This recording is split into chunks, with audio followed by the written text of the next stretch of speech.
Trust is a charity. It started in 1995, and there were two areas that we chose to focus on early on, 96, 97.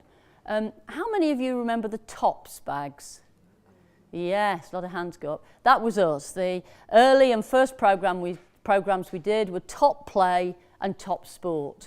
And you probably remember that BT got involved and provided funding so that not only did we give you, hopefully, a big bag of very useful child-friendly equipment and a set of resources, but we were able to provide training for primary teachers all over the country. And with the support of lottery funding, we were able to put a bag of equipment, a set of resources and training into all 18,000 primary schools across England, which was fantastic. The other area that we were very focused on and very committed to was the whole business of sport for young people with special needs. So from the outset, we were really determined that inclusion was a big part of what we were about. And we also were really fortunate that we got some funding from what was then the Camelot Foundation to develop a program called Top Sports Ability, which was designed very specifically to go into schools, special needs schools, to support physical education and sport in those schools. So our passion for this area of primary physical education and sport has been there since 1995. When we developed the school sport partnerships, we made really clear that we wanted primary link teachers to be released off timetable to get training for physical education. So for us, this is another building block, another opportunity to continue that message. But there's two messages I want to give you really, and I want to ask you a question that it's a difficult one, but I'd be grateful if you could give me an honest answer. If I gave you £9,000, but I didn't ring fence it, I did not ring fence it, how many of you would spend it on PE and sport? Not one flipper has gone up. Oh, one, fantastic. Two, that's about the average across the country. And that is because you're facing many other pressures.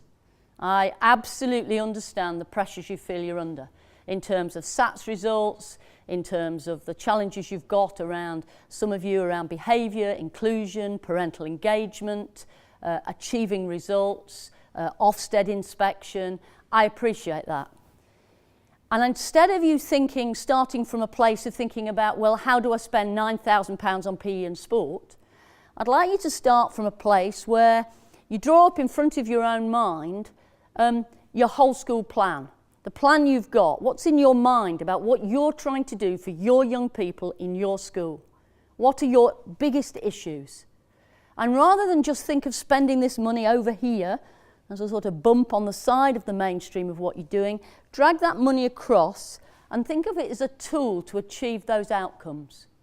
So if one of your outcomes, one of your issues might be behaviour, how do we use PE and sport to affect some behaviour change? If you're thinking about attendance, a group of youngsters that are struggling with literacy, a group of youngsters struggling with numeracy, parental engagement in the school. Whatever those issues are, I hope that as I talk tonight and you think about how you want to spend this money, you keep going back to that whole school plan.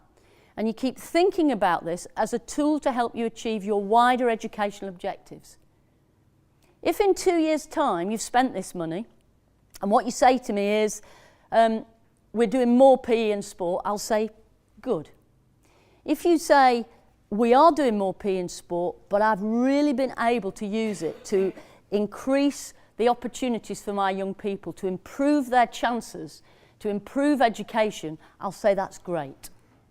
So that's where I want you to start from, if I may ask you to do that. And you're probably sitting there saying, well, do you have any evidence for what you're saying to me? Well, we have two lots of evidence that is worth rehearsing with you, I think. In 1997, we were asked by the then Conservative government under John Major to actually look after what were called specialist sports colleges. They were secondary schools that were choosing a specialism to help them improve whole school. So some were doing technology, some were doing computing, some were doing languages, and we were given 11 schools that were going to use sport to drive whole school improvement.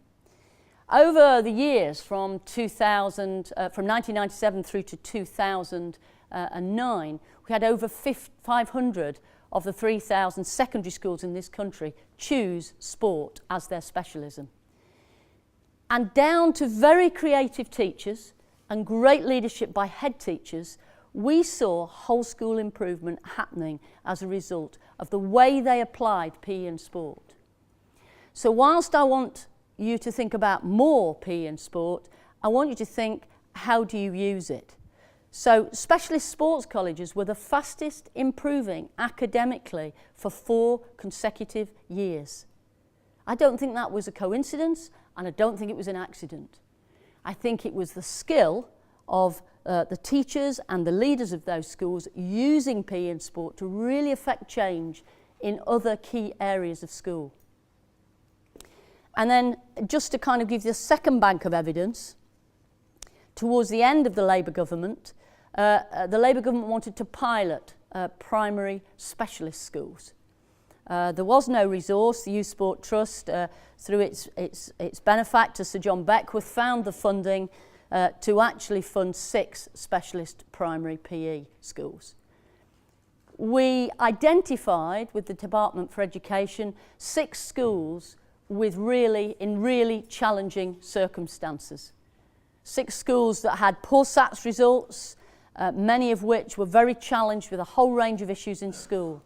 Without exception, their SATs results went up, and in some cases, they went up dramatically.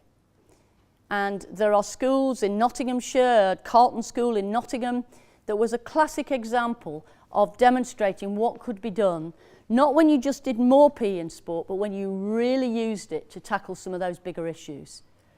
So do I have evidence to say that PE and sport can affect whole school change? Yes, I do. And I believe both in secondary and primary, with great leadership from very good head teachers and some creative thinking, you can have a real impact on school performance in its widest sense. So that slide is about saying participation is great, but can we really use it to help you achieve your educational outcomes? Okay, now we'll get on to what you came to listen to. Government funding. It's £150 million a year for 2 years. And I think probably what's of interest to you is that it doesn't come from one department. This funding comes from the Department of Health, the Department of Education, and the Department of Culture, Media and Sport through Sport England. And the vast proportion of it comes from health and education. So I think as you start to think about how you want to use this money, perhaps you can think about those key areas of health and education being a real drivers for the way you position sport and physical education. So that 150 million, largely from health and education. And it is going to be statutory that it's ring-fenced for PE and sport, and you will have to account for the use of it. So I know that you're extremely skillful at using money to do the things that you really need to do, but you will have to account for this £9,000 a year, or roughly £9,000 each per year in putting it on your website. The funding will be allocated £8,000 to every primary school, special school with primary youngsters. The number of primary youngsters will be based on your census that you did in January. That's when they will count the number. It's £8,000 plus another £5 for every youngster over the 15 that you've got in school. So you'll work it out for yourself. If you're a big primary school, it could be as much as £10,000. If you're a very small one, it'll be just a little over £8,000 a year for 2 years. And then, of course, it will be on Ofsted's radar. I know how challenging for some of you Ofsted inspection can be. But I think what you'll find with this is that Ofsted are going to produce some guidance for you. I've had the opportunity to speak to Sir Michael Wilshaw and his team at Ofsted. They are going to produce some guidance. I don't think it'll be restraining guidance. It will give you guidance as to where they feel this money might be best spent. And I think that will lie in the 3 areas I've talked about: physical education, health and sport. So I'm sure that guidance will be helpful in steering you towards what you need to do. And when they come to inspect it, I have been asked by a lot of people, do you think they will have the expertise to inspect it? Without getting myself into very deep water, I think that's a really interesting question, and it's one I've asked Michael Wilshaw, and I think we need to work on that. But it will be on the radar of Ofsted inspectors when they come in, and they will ask questions about what you're doing around this piece of work. So, what are you going to spend the £9,000 on? Well, for me, there's 3 areas. And those three areas, I would argue, are all valid for every primary school. So first of all, there's the curriculum. Physical education is a curriculum subject. It isn't called sport, it's called physical education. And it's called physical education because it should be distinctive from sport. It's not called sport education, it's called physical education. And I'm going to come back to try and define what I mean by that.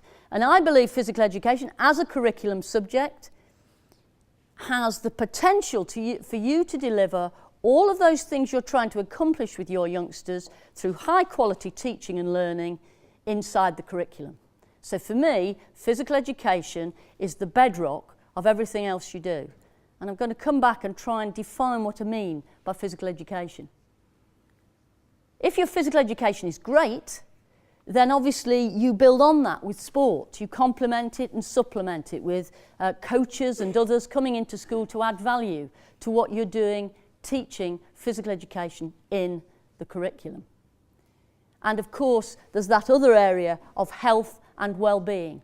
Is your school a healthy environment? Are youngsters really active? Do they really understand the whole business of energy in and energy out? And what does that look like? So those would be the 3 areas. And if you're a great school, and I'm sure many of you are, you'll have something going on in all of those 3. You can probably think about something now that you're doing in physical education, in after-school sport, and in health and well-being. So I'm going to just take each of those and try and differentiate them for you and help you think about what you're doing with them and what difference you might want to make. So let's talk about physical education.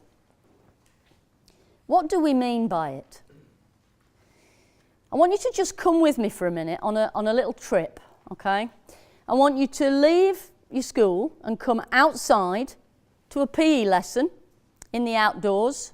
So it's probably going to be cold and raining in this country. Come outdoors and have a look at what you see when you're watching physical education. What are you looking at? What are you seeing? Just take yourself there now. I don't know when you last went out to look at physical education. What is it you notice? What is it you see? Okay, now I want you to come back in school with me. Put your collar down because it's warmer in school, hopefully. And go and have a look at the very best teacher you've got in literacy or numeracy. The very best teacher in your school who's doing a great job, great teaching and learning. Do you see anything different? Or is the quality of teaching and learning just as good outdoors as it is inside? Or when you went outdoors, was it noisy, fun, lots of smiles, but was it really good teaching and learning? Or are you seeing high quality teaching and learning in a different environment? Because that's what you should be seeing. You should be seeing high quality teaching and learning in a unique environment, which is where we are learning in a different style.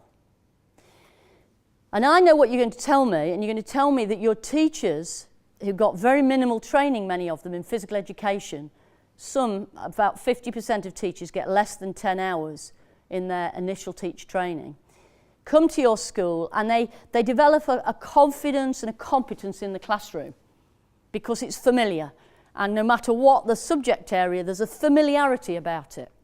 They know how to engage every youngster. They know how to differentiate groups. They know how to put people in groups which are fast-tracking or supporting. They know how to change the pace of the lesson. That's the skills they develop. The moment they go out into PE, all of those things disappear because this is a new and different context. And when you survey primary teachers, they tell you they feel less confident and less competent. And indeed, in the recent Ofsted report, Ofsted said that primary teachers clearly felt they did not have the knowledge to deliver physical education competently. So what we've got to do is help them understand that this is about physical literacy. It's not about their ability to teach cricket or tennis. It's physical literacy. And if I asked you as head teachers to think through how you build up literate youngsters, how you build up numerate youngsters, you would tell me what that looks like. You'd be able to describe that pathway of learning. Well, physical literacy follows a similar pathway. And you would not give a book on Shakespeare to a 5-year-old. You would be building up to the point where they could write short stories, read effectively. Neither should we be giving youngsters full-sided games. We should be building up those physical literate skills. So think of physical education as excellent teaching and learning, physical literacy, a place where they can learn so many things that we're losing. I was going into Leicester to catch the train down to London the other day, and there were 20 youngsters in a bus queue, all waiting, presumably, for the school bus. Like this. All with earphones in, okay? There was nobody fooling about. I almost wish there had been. There was nobody talking, nobody communicating. Many of the skills that we are starting to lose, we can reintroduce through this thing called physical education.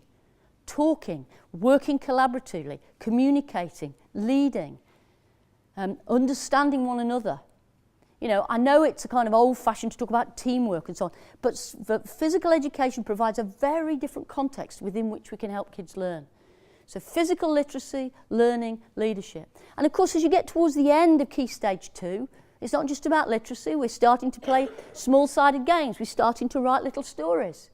We're starting to play activities that 9, 10, 11-year-old begin to transfer us into the sporting context. But it's how we build that matters. And thinking that through with your colleagues, I think, is really important. And in case you think you're all alone, you're not. There are organisations like the Youth Sport Trust and others that have got really good programmes to help you do this work. For example, we've developed a programme called Start to Move. It took 2 years of research looking at world best practice at Key Stage 1, physical education and literacy across the world.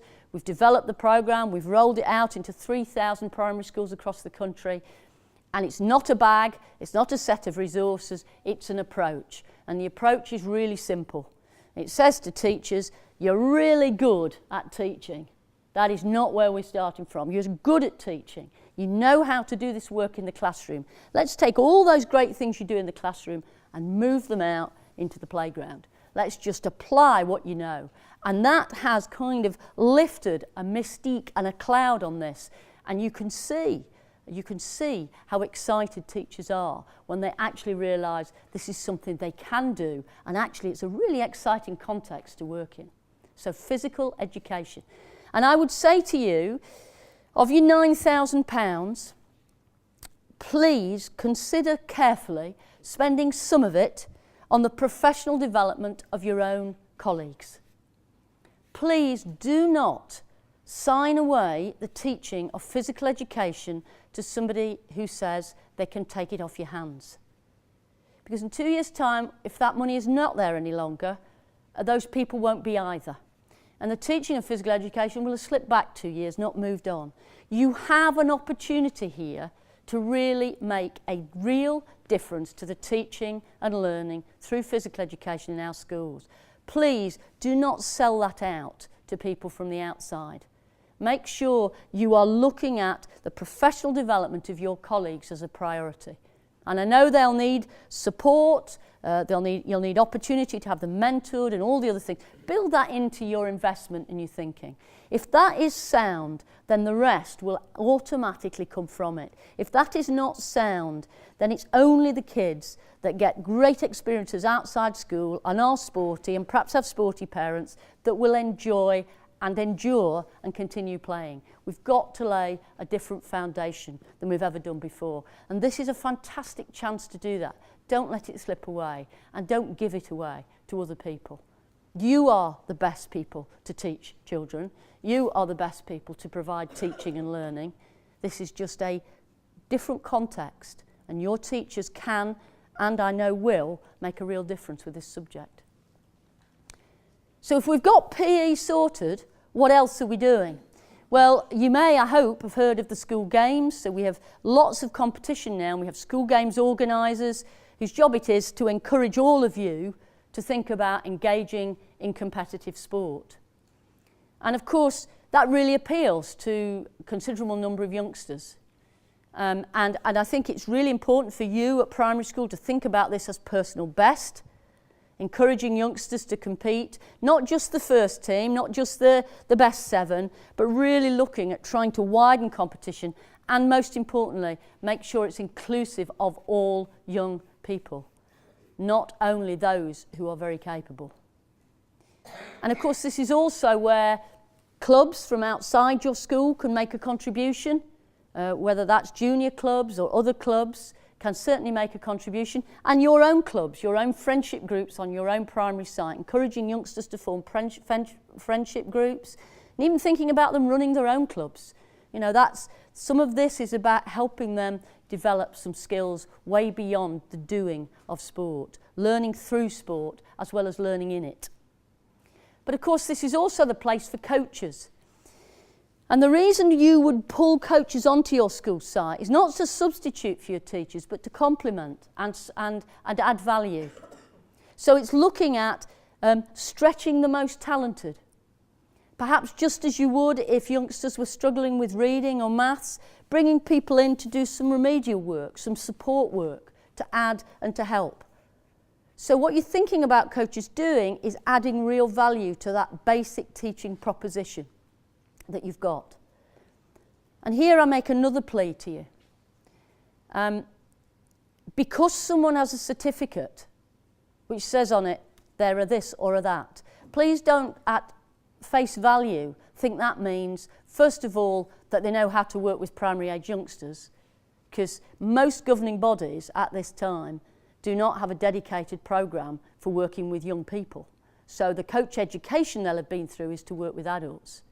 So check what these people are capable of, and just as you would with anybody else coming onto your school site, make sure you've inducted them properly. Make sure that they are teaching within the ethos of what you want, coaching as you would want them to, not simply just letting them on the school site because they have a certificate. And this is where the County Sports Partnership here in Leicestershire and across the country have a big part to play. One, in working with governing bodies to make sure the offer that's coming towards you from governing bodies is appropriate and child-friendly, but also making sure those coaches that are putting their hands up, and I'm sure you've already had 20 emails. I know I was in Leeds on Tuesday, and some of them had as many as 40 offers of taking this 9,000 away and providing people to come in and do it. No, this needs to be managed by you. This is your children, this is your educational outcomes, this is your school, and you need to make sure this is done at the right level and in the right way. And finally, this one. I've called this engagement, enjoyment and exercise. And exercise always spins up the notion of sort of standing in the yard doing these kinds of things, and that's not what I mean by that. I mean thinking about active travel to school, thinking about you're going to use some of this money to create different zones in your playground so it's not dominated by the same youngsters with a ball every lunchtime. Are you going to think about how you're going to link this to your school meals, your advice on personal social development, all of the things that you're trying to do in school? There is a way to use some of this resource, I would suggest, to enhance some of that work that you're trying to do. And as much as I would be, and I am, a competitive sports person and very supportive of competition, I also know that that is a very small proportion of kids, by comparison, that want to compete. You know, when we did do the school sports survey for a number of years, it was probably no more, at the very best, 30%. And the other 70% were left disengaged. Well, do I need to tell you obesity figures? Probably not, but I guess I will. Coming into primary school now, at 5, 23% of our youngsters are fat or obese. And the worst stat is that by the time they leave you at 11, 33% are fat or obese. Now, I'm not asking you to solve obesity. You're asked to do everything. You know, you're meant to solve all the problems of the world. And I'm not suggesting that you alone can solve these things. You cannot. And particularly that, obesity is a most complex issue. It's to do with all sorts of things. But you can create a really healthy environment on your school. And can I just make another point about health? We think about health sometimes as a physical thing. But of course there is emotional well-being and emotional health.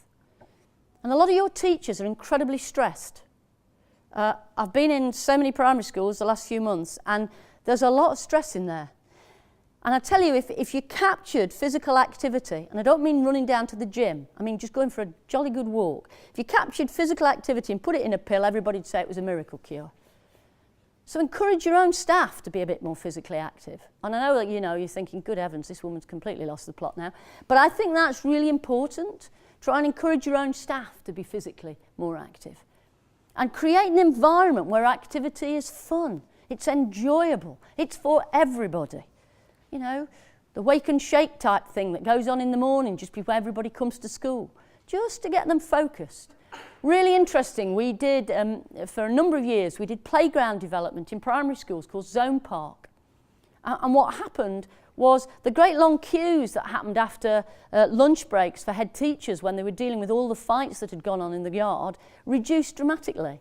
But more importantly, concentration improved in the afternoon, which is often when you struggle most to get that focused learning. So doing this is about helping you do the job you're trying to do. It's not something to tag on and to worry about. And that picture is not a mistake. It's there on purpose to show that physical activity and what you eat, energy in and energy out, are really important. And it's helping youngsters understand that. And moving youngsters away from this notion that health and fitness is about being really thin. You know, and I know the research that's just come out that shows that primary age youngsters, both boys and girls, are now worried about their body image. We've got to try to help them understand that being healthy and well is all shapes and sizes. It's not about being just thin. I know obesity is an issue, but it's about being healthy and well. It's about being active, and it's about eating the right things. So is this an opportunity to put that higher up your agenda? That slide's not there for any other reason than to explain there's a lot of things out there that can help you. And for you, it'll be about accessing what works for you and what makes a difference to your young people and making sure it's quality. That's the word I would use. Make sure whatever you draw into your school is of the highest quality to complement what you're trying to do. The other government investment, just a few little things that I think probably worth just reflecting on. The government is going to continue investing in 16 to 19-year-olds in secondary schools as sports ambassadors. And one of the things I would say to you, if you haven't linked with your secondary school, think long and hard about whether you can build a relationship where those secondary youngsters might come and do some volunteering at lunchtime to organise lunchtime activity. There's a county in the southwest where all primary school netball is now umpired by 16 and 17-year-olds. They are a workforce that you are also helping to develop as the citizens of tomorrow. That one of the great things that's come out of the sporting ambassador movement is not sport. it's the growth of these youngsters as articulate, capable young people, able to manage, express themselves, advocate for PE and sport. They've been awesome. And so when you use those young people, you're doing peer-to-peer support. You're engaging youngsters in really exciting youngsters about physical education and sport. They're a terrific resource. Don't think about them as a challenge. Think of them as a resource. The other things that the government are going to do, one of them is that they are going to pilot specialist physical education teachers for primary. 120 places this September. And that will mean that those teachers, because they'll be positioned with teaching schools, will be out or already in the field, but they will be being developed as specialists. Do I think that means that down the road there's going to be a specialist PE teacher in every primary school? No, I don't. No, I don't. There's 18,000 primary schools, and if you go to Norfolk or any of the other rural areas, they're very tiny schools. But could you have a peripatetic teacher across a number of primary schools? Yes, you could. And is this an opportunity to pilot that with your colleagues in the cluster you work with or schools in your area? Could you begin to look at that as a concept? Someone who can deliver your professional development for your classroom teachers and then act as a mentor and support. There are all sorts of options for you here, and it's about you doing what you think is best for your pupils. The other two bits of funding, funding for coaching and volunteering is not coming through you, it's going through the county sports partnerships. There is additional funding for special needs, and that's going through the sports ability hubs, which are called the Project Ability Schools, and there's one here in Leicester where they have support for you and others around inclusion and special needs, and have done a terrific job making sure that the school games has a strong inclusion content. And then right at the end there, the work that I've described earlier for the county sports partnership, working really with the governing bodies to make sure the offer coming towards you is of the best in terms of it being appropriate for your young people and quality assured. So the question is, what now? What do you do now? My colleagues and I at the Youth Sport Trust felt that one of the challenges was we can say all that to you and you go away and think, crikey, where do I begin? So we've produced this, and this is a very simple audit sheet. There may be other things you want to use, but at least that's there for you if you need it. The other thing I'm just going to say is that, and forgive me if this is just a bit tongue-in-cheek, I'm sure you have a primary PE coordinator or a primary link teacher or somebody of that ilk. And one of the things I've said across the country, and people have sniggered as I've said it, but I think it's sort of true, is that please can I ask you that the PE coordinator is not the latest, youngest member of staff whose tracksuit still fits. Because I know that's the temptation, okay? Can we make sure that the PE coordinator, if it is that person, is really supported very well by you and the person leading on teaching and learning, so that we embed this subject much more at the heart of our school, so that in 2 years' time we really can see it's had an impact on school standards, not just more sport and PE, which is of value. But it's not as of much value as if it's really something that you've absolutely embedded and you can say, you know, next time I'm asked that question about ring fence 9000, I might actually put my hand up because I think I can use this. And that's probably why a couple of hands did go up, because people are already using it in that way. And finally, how are you going to work? Well, the Youth Sport Trust was the architect of school sport partnerships, and whatever you thought of them, or good or bad, they provided a cluster framework, a framework which provided peer support, peer engagement, secondary and primary lock-in. There were lots of good reasons why they were a good structural model. Now, it's up to you what you spend your money on now, but I would suggest to you that your individual spend is really important, But can you also think of ways of using some of that money to create a really good sort of cluster-based model, something that adds greater value than you could get individually? So I'll leave that hanging in the air for you to think about. And I'll finish with this, and that is that I hope you've worked out I'm quite passionate about physical education and school sport. I have been in this since I was a PE teacher, and I was trained as a physical education teacher. I taught in Moss Side, Manchester, which was an amazing experience. Probably learnt more from the children than they learnt from me.